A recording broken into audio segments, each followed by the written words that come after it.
Alright, this is a Tzeentch versus Slaves to Darkness game. I was playing Guild of Summoners, the Tzeentch player, versus my friend.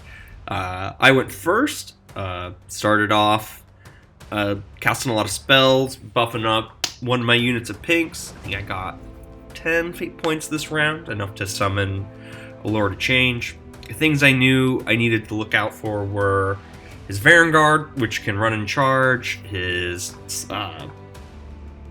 Sigvald, which has a 3d6 charge with the shrine, and then the Ogreoid similarly having a really long charge. So I knew I needed to keep my heroes safe so I could keep summoning birds. And I think that's, yep, summon my bird, and that's the end of my turn, just playing it defensive.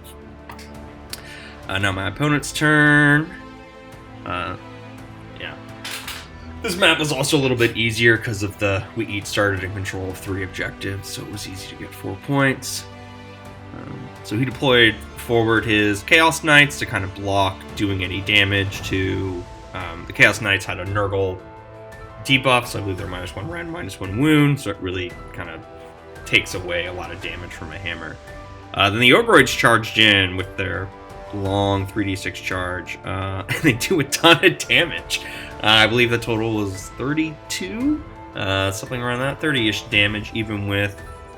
no, so actually, something I learned on this was these were out of range of my Gaunt Summoner Demon, so my pinks here did not get the -1 to hit, which would have helped a lot. So instead, you'll see, oh yeah, look at all those brims, boop, boop, boop, boop, boop. Yeah, so very few left, but still alive, and I think they did 1 damage back, if I even bothered to roll it. So, the screens that survived 1 turn, hopefully 2. That's great in my book. About around 2. So we're just kind of trading turns. No double shenanigans here.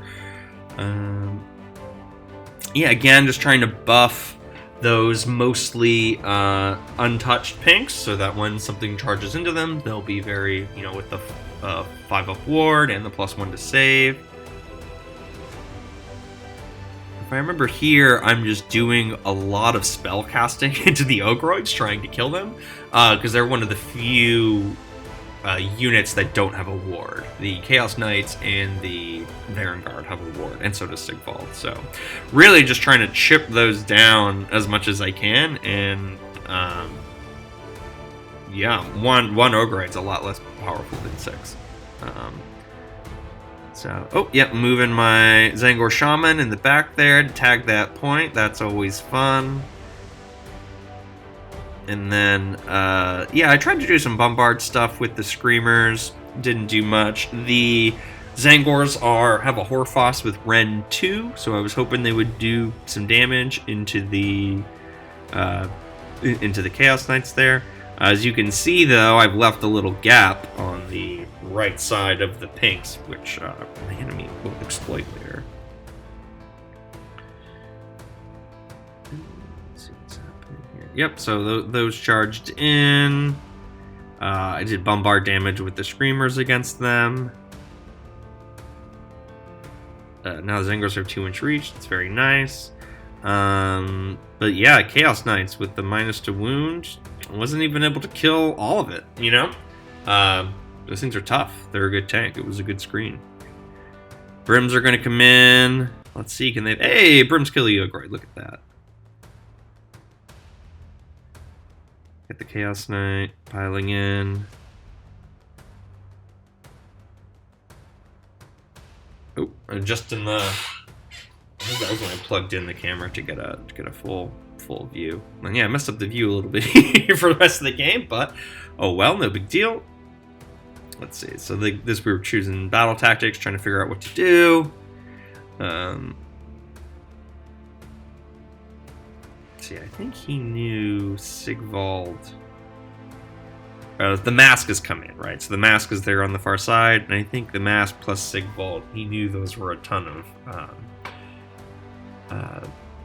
hammers that could really kind of come in and do some damage. I think that's what he's planning on doing. Yeah, so he's going to screw over my Zangor Shaman, which to me, honestly, I was... oh yeah, Sigvald's going to move forward, and then, yeah, my Zangor Shaman's gone, but didn't get to cast Blizzard with him, unfortunately.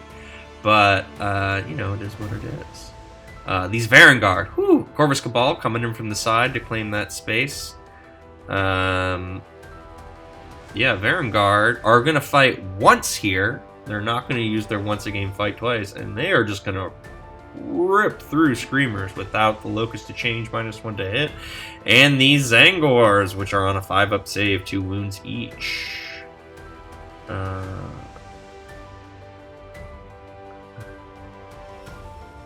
Oh, that must have been the Chaos Knight attacking.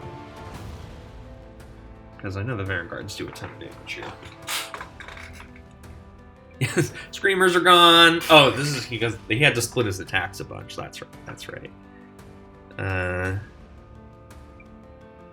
Coming in. My Zangor Shaman is gone, unfortunately.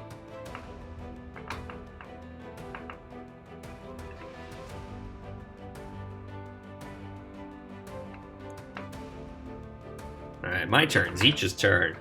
So, lost all my non-magic hammers. That's kind of a bummer. Got Sigvald over here on the side. That's definitely causing me some grief. So, I think my plan was to tie up Sigvald with the Jade Obelisk and summon a new Lord of Change, and then try to screen out the Varangard here. But as you'll see, Varangard, very hard to screen out in Knights of the Empty Throne, where they can auto-run and do a charge, even without a 3d6 charge. So now we have the bird coming up, trying to do some damage. You know, so just getting a good casting range for the next turn. My Magister over on the side did survive the Varangard, which is hilarious, and I was able to cast his Bolt to Change spell and create a Chaos Bond near the Corvus Cabal. Unsurprisingly, or surprisingly, Chaos Bond is pretty good against Corvus Cabal for a few turns, which is pretty funny. So, never underestimate the power of a free Chaos Bond. Fucking up a objective.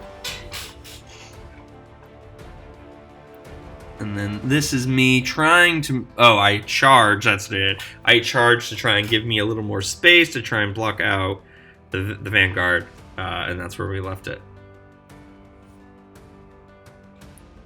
Battle round 3. So let's see what's happening here. Oh yeah, Sigvald was blasted off with spells. That was the big upset last turn, I think. So that was a little shocking. I think he just rolled really, really poorly on the ward saves with the Infernal Gateway and a couple other spells. Yeah, so as you'll see, those Varangard, it is so hard to screen them out. So they got into all of my juicy little foot heroes there. So that's great for me. Oh, the Mask is fighting the Jade Obelisk. That's what's happening. So Jade Obelisks are invulnerable, which is nice, but still just one.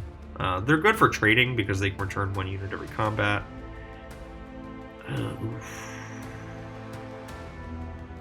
And then, so yeah, I think the Varangard, that was, I think, their first fight, and now they're gonna do their second fight.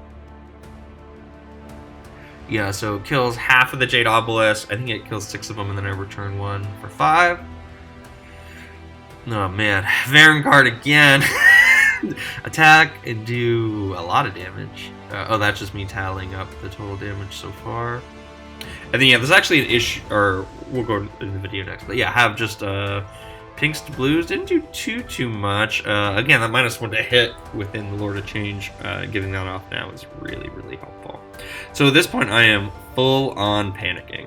But I know I can probably score 2 more battle tactics and get a couple of points. So that's kind of my plan. So I'm gonna run away with my Lord of Change.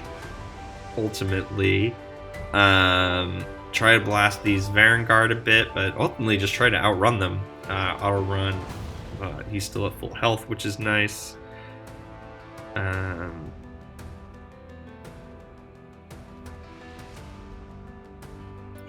I think what you can't see off-screen, I think the Varangard killed one of my Lord of Change, so I did summon a Lord of Change. He has Tome of Eyes now, so now the Lord of Change has rerolls, which is great, but I have no mortal heroes left, so I can't summon any more Lords of Change. So this is really me trying to run out the clock. As you can see, though, that Chaos Spawn has been crushing it and slowly cleared all those Corvus Cabal somehow. So that's great. So I got that going, and I got my 4 points, but not the full 5. This is us actually realizing that we didn't resolve combat for one of the turns, and the Varangard would have just... The Pinks wouldn't have survived 3 combats with the Varangard, is what we ended up thinking. So it was what we ended up realizing. So we missed one, and so then we just rolled it now, and then realized that, okay, they would have been done after 2 rounds of combat. So just something we kind of forgot to do at the time. That's why it's a little out of order here. Not much left on the field. We got the Mask, and then, yeah, we just did Math Hammer for the last one. I was able to kill his general, and that's it. Great game, only down by a couple.